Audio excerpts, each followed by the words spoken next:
NLC की गाड़ियों पे जीएचक्यू का निशान लगा होता है, वर्दी में होते हैं, रिफाइनरी की जरूरत ही नहीं थी कि चेक करता, वो कहते जी खोले और पाइप डाल के आ जाते वापस।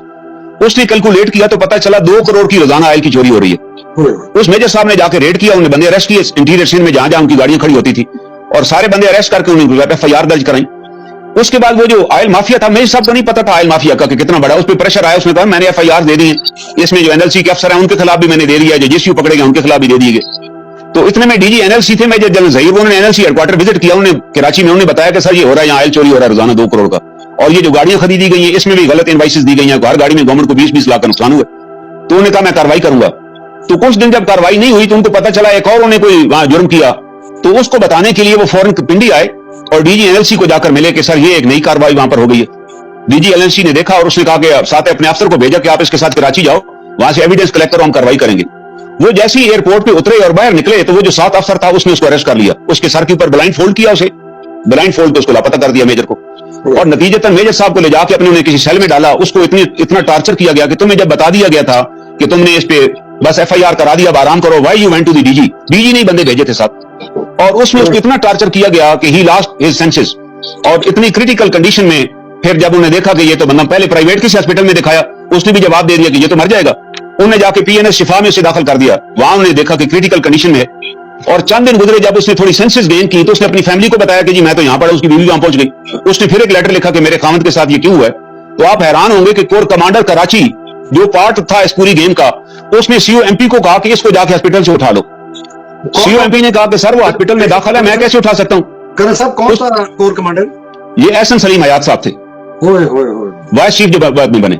अब सीओएमपी बड़ा कानूनी आदमी था, उसने कहा जी मैं ऐसे तो नहीं उठाऊंगा, मुझे रिटर्न ऑर्डर है। तो कोर हेडक्वार्टर ने रिटर्न ऑर्डर दिया कि पिकअप दी अफसर, उसको वहां से रिसीव करो। वो गया वहां पे, उसने डॉक्टर ने एहतजाज किया, उसने कहा सर आप जो इसकी इंस्ट्रक्शन देना चाहते हैं वो लिख कर दे दें, हम इसका खुद ट्रीटमेंट कराएंगे। वो हॉस्पिटल से फिर उठाकर ले गए और एमपी की किसी बैरक में जाके डाल दिया विदाउट एनी ट्रीटमेंट। जब वो दोबारा मरने वाला हो गया तो उन्होंने उसको कंसिडरिंग में डेड बॉडी बाहर फेंक दिया किसी जगह।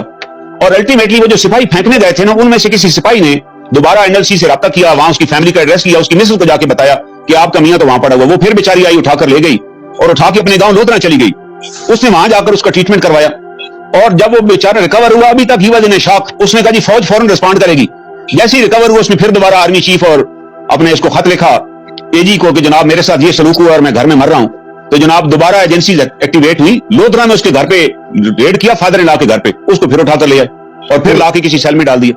वो फिर 6 महीने सेल में रहा। फिर एहसन सलीम हयात साहब by that time vice chief बन गए, उनको सारा केस पुटअप हुआ, साथ इंक्वायरी रिपोर्ट भी पुटअप हुई कि ये 8 अफसर हैं, जो और भी 8 अफसर, इन सबका कोर्ट मार्शल किया जाए। किसी का कोर्ट मार्शल न हुआ और सलीम हयात साहब ने अपने कलमों से लिख दिया कि अफसर शुड बी इमीडिएटली डिसमिस्ड, जबकि अफसर को तो आर्मी चीफ भी डिसमिस नहीं कर सकता, उसके लिए प्राइम मिनिस्टर की अप्रूवल चाहिए। डिसमिस कर दिया गया और डिसमिस करके उसको फिर घर भेज दिया गया। वो घर चला गया, ही लास्ट सेंसेस, अब उसको कोई यादाश्त उसकी खत्म हो गई। 1.5-2 साल के ट्रीटमेंट के बाद जब उसने यादाश्त गेन की तो वो सरगोदा की सब्जी मंडी में सब्जी बेचता था बेचारा।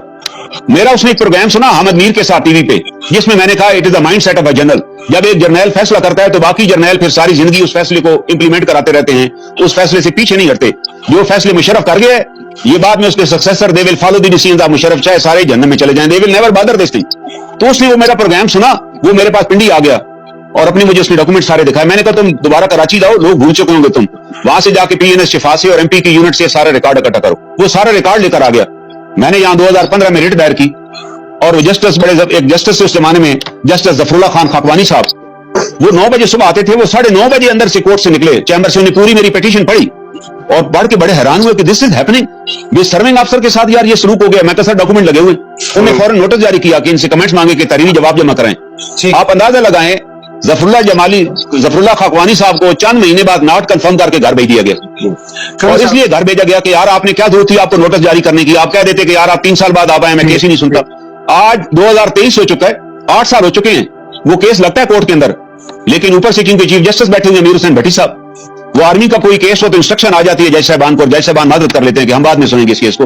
8 साल से वो अफसर जो है सर्विंग अफसर ऑफ द पाकिस्तान आर्मी, जिसको डिसमिस करने के लिए प्राइम मिनिस्टर की परमिशन चाहिए, उसको वाइस चीफ एहसन सलीम हयात जो कि खुद मुलजम था, क्योंकि 2 करोड़ में उनका भी हिस्सा होता था और मुशर्रफ साहब का भी हिस्सा था, क्योंकि मेजर जनरल जहीर को 5 साल के लिए एनएलसी का चेयरमैन लगाया गया। और मजे की बात है, मैंने इसके खिलाफ भी एक इंक्वायरी रिपोर्ट जमा कराई, जिसको को भी लेटर लिखा, 1 मिनट सर, और चेयरमैन नैब को भी लिखा, इसकी इंक्वायरी हुई फिर, और ये इंक्वायरी की जनरल लोधी साहब ने, اور لودھی نے ریکمینڈ کیا کہ 4 جرنیل ذمہ دار ہیں NLC کی کرپشن کی کاروائی ہونی چاہیے, پھر بھی کاروائی نہیں ہوئی, ان کو بچا لیا گیا.